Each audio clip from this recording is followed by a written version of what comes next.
Good morning, fellow Southern Cameroonians, fellow Anglophones all over the globe, at home and abroad. This one na Chairman Capo Daniel, the most credible Amazonian activist, the one way get the track record for bringing the truth and for stand for our public interest, without a doubt, without any questioning, an integrity person. I come for una today with our daily brief. Shalom for all man. Na Saturday, na Sabbath day. So for we will be na Jewish, Messianic Jewish people, I want to say una shalom. May God give una all una the Sabbath blessing for today. So I want to talk about three things, very important three things. Before I go for the two more important, one of the things I want to talk about, this young man who done die for Bambili, I will put a picture for Yemo Unasiam. When I see our young youth dying and being wasted, this time he was not killed by Amazonian fighters. He was killed by the Cameroon army, the Cameroon military joint patrol. According to what we are hearing from the students, this young boy went out to visit his girlfriend and could not return home because it was too late due to insecurity. So he stayed in the girlfriend place. Somehow he left the house and ran into this Cameroon patrol. They just caught the guy and was giving him snake beatings, like they always do for us in Kale Kale. They beat up the boy, abandoned him there. The girlfriend took him to the hospital, where he fell sick and died because of those beatings. These are one of the tragedy of this war. Our youth being killed in any circumstances. There is no investigation. There is no accountability. This is a crime, and we have to call for accountability for the life of this young man. Military people should be held accountable. There are institutional safeguards that we can use.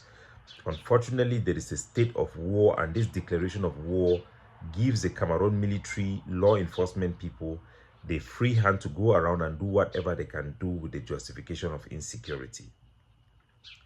We have to work hard to end this war and have a formal declaration of an end of this war, so that the militarization of our territory, the wartime rules of engagement will cease and our people can live their God-given life in peace. Enough of this killing.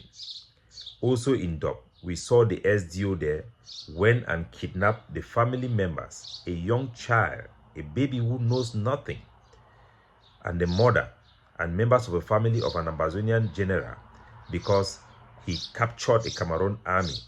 It is a war. They capture a Cameroon military man. You as a administrator, you went out and kidnapped family members, including a baby. You don't even have any conscience. These are the reasons why we are fighting, why the youth pick up arms to fight. And you are there exacerbating the situation, carrying out illegal action. You don't have the power under the Constitution. You don't have any moral authority to go and kidnap the family of a general. Imagine if those boys were going around kidnapping every member of the Cameroon army, Cameroon government, and their family members in the village. This Jew is an idiot that must be condemned. We must shame him. He is the reason why, this conflict is going on. Now that the Cameroon gendarme that was captured have been unalive, are you going to unalive the child, the mother, the children who have nothing to do with this boy's activity? Are you going to do the same thing? These are the stupidity that have brought us to where we are, that have provoked people and make people to do things that are beyond comprehensible. We have to work hard to end this war, my country people. The more important thing I wanted to talk about today, there are two things. Number one is that Paul Biya, the president of Cameroon, whether we like it or not, he is the president of that country, have signed a decree designating 12th of October as election day, presidential election in Cameroon. It is very consequential in our life as Anglophone, whether we like it or not. We must take it seriously. We must debate it. We must talk about it.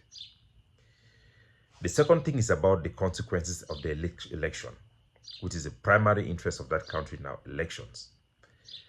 Bello Buba Magari have had a big meeting with Issa Chiruma. They have met each other, hurt each other, former minister who resigned from Paul Biya's regime, seeing how they can help the Grand Nord. These are Nordists. They don't forget, they are Nordists first before they are Cameroonians. What should we learn? The Nordists that we used to call Nkasang, that we used to call Le Mouton, all those names, we should realize that they are the most smartest politicians in Cameroon. Do you think that Bello Buba Maigari, Issa Chiruma, knowing the Cameroon system, thinks that they have any chance to win? No, they don't. What they are doing in the north is posturing themselves. They have the leverage of Boko Haram somewhere. They have their imams and their Islamic religion that brings them together. They are posturing their region to secure positions within the Cameroon government, ministerial position and budgetary position for their region.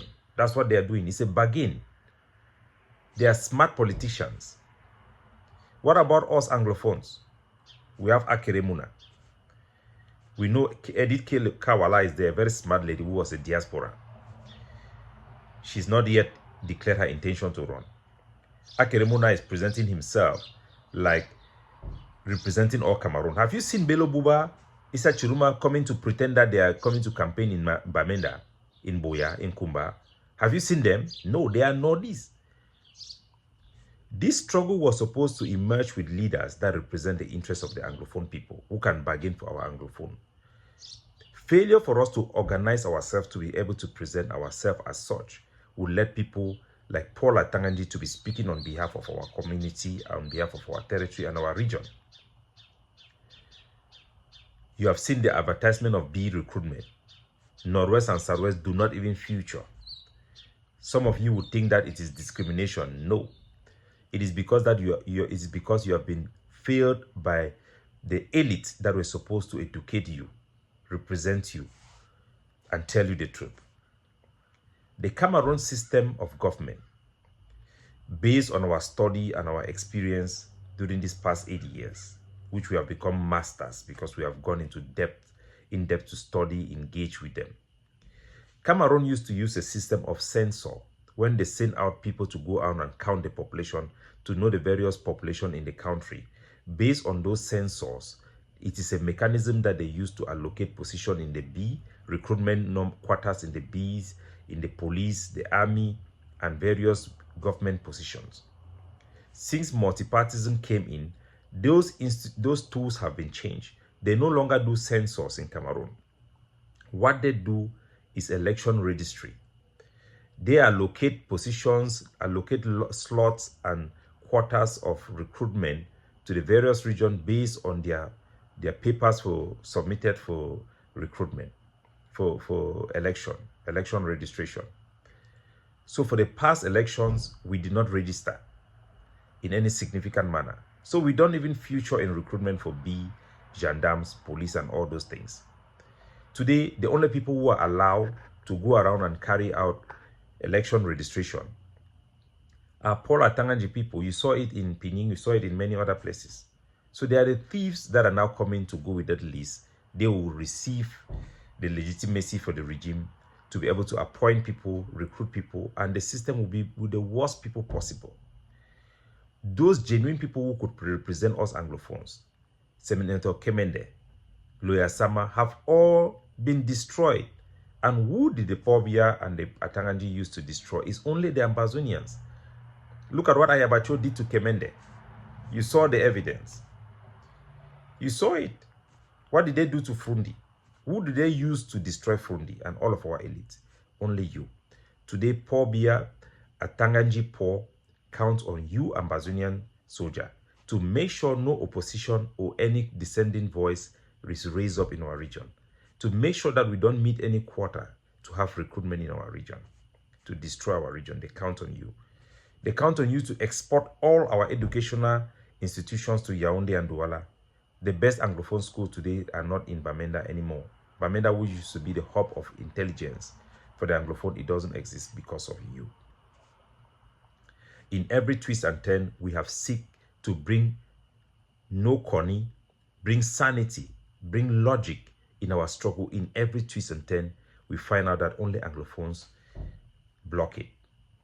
Look, for example, Honorable Weber. Siseko Ayoktabi appointed him to be the ex-vice president of the IG. When he left the country, what did he do?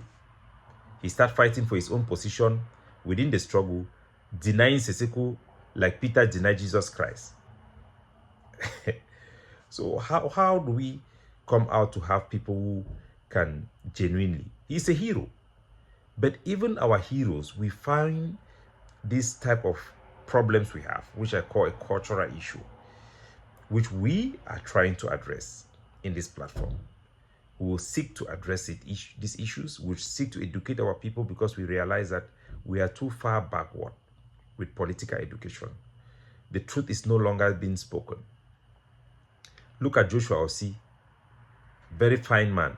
But have you ever seen him going to align himself with people like Agbobala, other Ambazonian intelligent people to seek how they can represent us Anglophones? No. They are all afraid to represent Anglophones. They don't represent Anglophones.